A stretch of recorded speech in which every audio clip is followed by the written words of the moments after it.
Bom dia. Hoje é terça-feira, 17 de junho.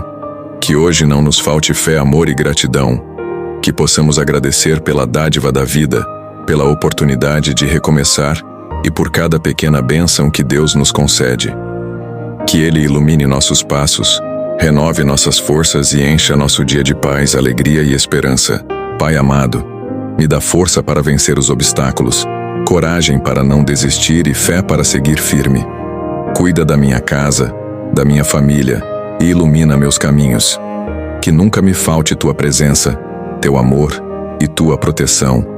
Obrigado, Senhor, por mais um dia e por tudo que tens feito em minha vida. Obrigado, meu Deus, pela tua misericórdia, pelo teu amor infinito e por nunca desistir de mim. Que hoje seja um dia abençoado, de paz, força e fé. Amém.